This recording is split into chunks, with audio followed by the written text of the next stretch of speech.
विकासशील इंसान पार्टी के संरक्षक मुकेश सहनी ने जी मीडिया से खास बातचीत में की है। उन्होंने कहा कि अगर बिहार में महागठबंधन की सरकार बनती है तो विकासशील इंसान पार्टी से कोई अति पिछड़ा उप मुख्यमंत्री बनेगा।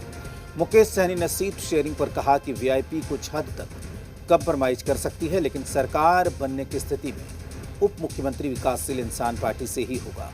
इसमें कहीं कोई कंफ्यूजन नहीं है। वहीं कल फूलन देवी की पुण्यतिथि के मौके पर सफल कार्यक्रम को लेकर मुकेश सहनी ने कहा कि बीजेपी इस तरह का कार्यक्रम करना चाहती थी लेकिन नहीं कर पाई। वीआईपी के समर्थकों ने केवल महिलाओं को एकत्रित करने में जो अपनी ताकत दिखाई है वो ये बताता है कि मल्लाह समाज पूरी तरीके से वीआईपी के साथ है। मुकेश सहनी से बातचीत की जी बिहार के स्थानीय संपादक स्वप्निल ने। मेरे साथ विकासशील इंसान पार्टी के राष्ट्रीय संरक्षक और बिहार सरकार के पूर्व मंत्री मुकेश सहनी मौजूद है।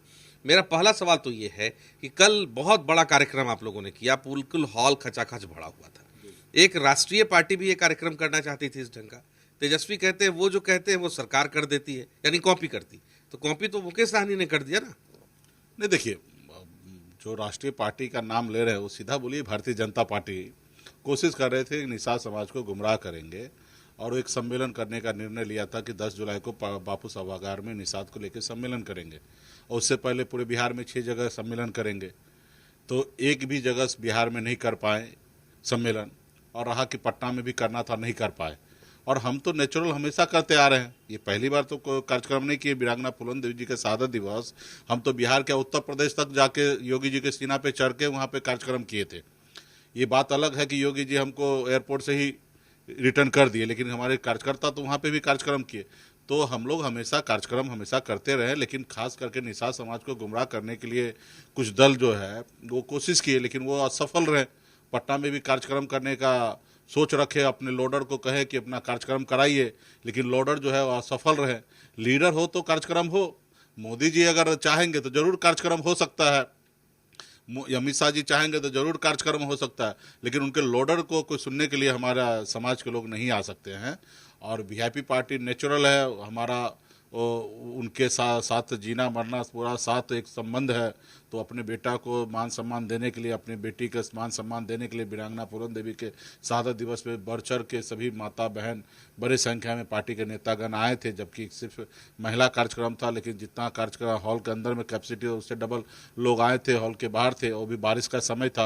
अगर बारिश नहीं होता तो और भी इससे अधिक लोग आ जाते। लेकिन फिलहाल कार्यक्रम बहुत सफल रहा, शानदार रहा। और हमारे छोटे भाई तेजस्वी प्रसाद यादव जी भी कार्यक्रम में सम्मिलित हुए थे और बहुत सफल कार्यक्रम रहा। आपने कहा आपके छोटे भाई भी कार्यक्रम में थे, तो सरकार में तो हालांकि बड़े भाई की भूमिका में है, तो आप वहाँ छोटे भाई की भूमिका में यानी अपने उस स्टैंड पे है ना। कल आपके सारे लोग थे, मैंने कई लोगों से बातचीत की, सब कह रहे थे कि हमारा नेता जो है वो डिप्टी सीएम फेस है।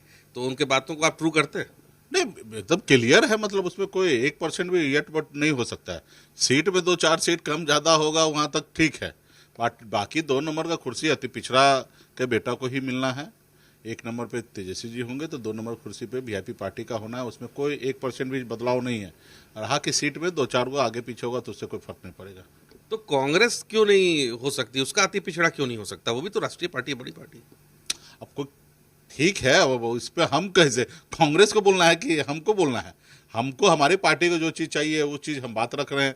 बाकी कांग्रेस को क्या चाहिए नहीं चाहिए वो बात वो रखे। उनके पास कितना शक्ति है, ताकत है, वो बताएंगे ना, हम कैसे बता सकते हैं? हाँ, हमारे सहयोगी है और हमारे साथ हैं, और हम लोग उन्हीं के नेतृत्व में 2024 में भी चुनाव लड़े थे, और इस बार तो बिहार में तेजस्वी जी के नेतृत्व में चुनाव लड़ना है। और वीआईपी पार्टी हो, कांग्रेस पार्टी हो, सब सहयोगी है, सब मिलकर सरकार बनाएंगे। किसी एक पार्टी के सरकार नहीं होगा, ये महागठबंधन का सरकार होगा। जिसके पास एक विधायक होगा उनका भी वही ताकत होगा, जिसके पास 100 होगा उसका भी वही ताकत होगा, क्योंकि गठबंधन के दम पर सरकार होगा। कोई एक सीट पर हम वोट दे रहे हैं और कोई एक सीट पर वो हमको दे रहे हैं, ऐसा तो नहीं है। हम जितना भी सीट जीतेंगे, मान लीजिए सब सीट पर हमारे गठबंधन के सहयोग के कारण जीतेंगे, या गठबंधन कोई भी नेता जहां से भी जीतेंगे, वो मान लीजिए कि वीआईपी पार्टी के सहयोग से पूरे बिहार में 243 सीट पे जहां पे जीत होगा, सब जगह मान लीजिए कि वीआईपी पार्टी को जैसे जीत हुआ है, तो ये गठबंधन का है। एक आखिरी सवाल है मेरा इस सेशन का।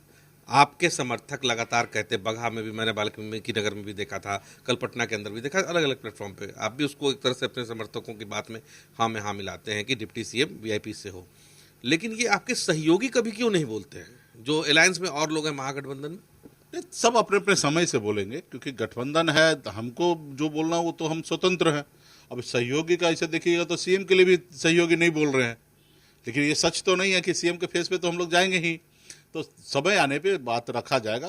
कांग्रेस भी, वीआईपी भी या अन्य पार्टी जो है वो प्लेटफॉर्म होगा, वहाँ पे सब बात रखेंगे।